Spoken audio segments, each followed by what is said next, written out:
Assalamualaikum warahmatullahi wabarakatuh. Perkenalkan, nama saya Ali Anwar Sanusi. Pada kesempatan kali ini, saya akan menjelaskan apa itu hakikat morfologi, hierarki kata, nomina, adverbia, adjektiva, dan kata tugas. Yang pertama itu ada hakikat morfologi. Morfologi adalah cabang ilmu linguistik yang mempelajari struktur kata termasuk bentuk, jenis, dan pembuatannya. Di dalam morfologi dibahas bagaimana kata bisa mengalami perubahan melalui proses seperti afiksasi, yaitu penambahan imbuhan seperti me, ber, di, kan, dan an. Yang kedua ada reduplikasi, yaitu pengulangan bentuk kata seperti buku-buku, lari-lari. Yang ketiga ada komposisi, yaitu penggabungan dua kata atau lebih sehingga membentuk makna baru, misalnya rumah sakit atau meja makan. Yang ketiga ada konversi atau perubahan kelas kata, misalnya kata benda menjadi kata kerja. Singkatnya, morfologi melihat bagaimana sebuah kata terbentuk dari unsur terkecil sampai menjadi kata yang memiliki makna dan bisa digunakan dalam kalimat. Yang kedua, itu ada satuan gramatikal. Satuan gramatikal adalah tingkatan unsur bahasa yang disusun dari yang paling kecil hingga ke yang paling besar, yaitu urutannya. Yang pertama ada morfem, satuan terkecil yang masih memiliki makna. Contoh ber, me, kan. Yang kedua ada kata, gabungan satu atau lebih morfem. Contohnya bermain, makanan, dan rumah. Yang ketiga ada frasa, gabungan dua kata atau lebih yang tidak melebihi satu fungsi sintaksis. Contoh rumah besar, sangat cantik, 3 ekor kambing. Yang keempat ada klausa, satuan yang terdiri atas subjek dan predikat, tetapi belum tentu selesai maknanya. Contohnya, dia membaca buku, saya sedang belajar. Yang kelima ada kalimat klausa yang sudah selesai maknanya dan berdiri sendiri. Contohnya, dia membaca buku setiap malam. Dan yang ketiga ada hierarki kata.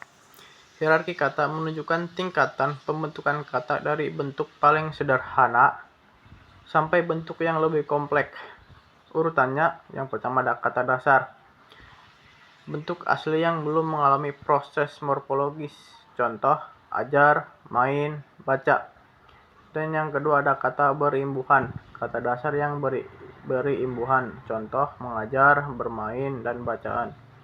Yang ketiga ada kata ulang, pembentukan kata dengan cara mengulang. Contohnya rumah-rumah, jalan-jalan. Yang ketiga ada kata majemuk, gabungan dua kata atau lebih yang membentuk makna baru dan tidak sekedar penjumlahan makna masing-masing. Contoh, kaki tangan, rumah sakit, dan meja hijau. Yang terakhir ada kata turunan, semua bentuk yang mengalami proses afiksasi, reduplikasi, dan pemajemukan. Contoh, menuliskan, berlarian, anak-anak, dan alat tulis. Yang keempat itu ada verba atau kata kerja. Verba adalah kata yang menyatakan aksi, perbuatan, kejadian, atau proses. Banyak yang dapat diberi imbuhan me, ber, ter, dan di. Contohnya memukul, berlari, terdorong, dan dibaca. Biasanya berfungsi sebagai predikat dalam kalimat. Tidak bisa diikuti kata sifat secara langsung tanpa penghubung. Contohnya verba, makan, tidur, berjalan, menulis, bekerja, dan terjadi. Dan yang kelima ada adjektiva.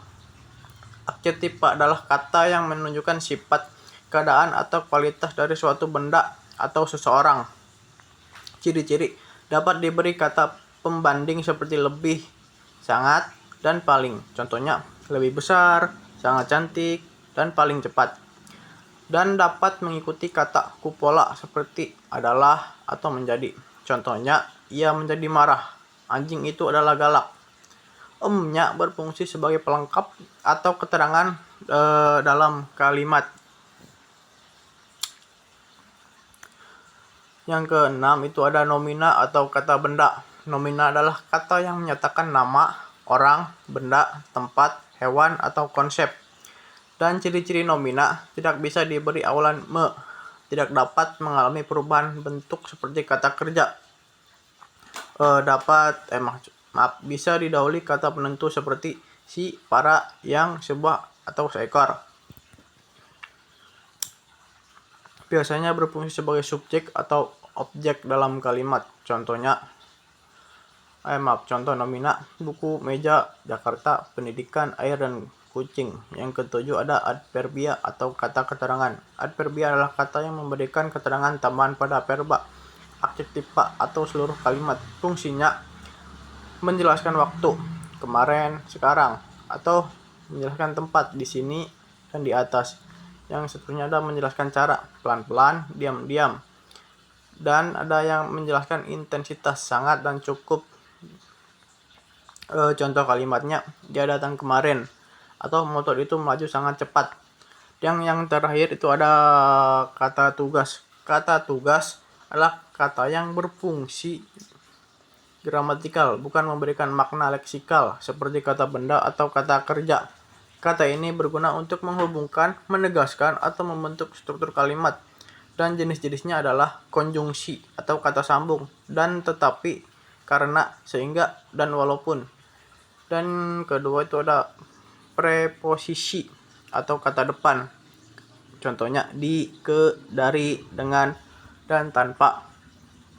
Seterusnya ada partikel. Contohnya lah, pun, kah, ko, dan si. Dan selanjutnya ada pronomina tertentu atau kata ganti. Saya, kamu, mereka berfungsi mengganti nomina.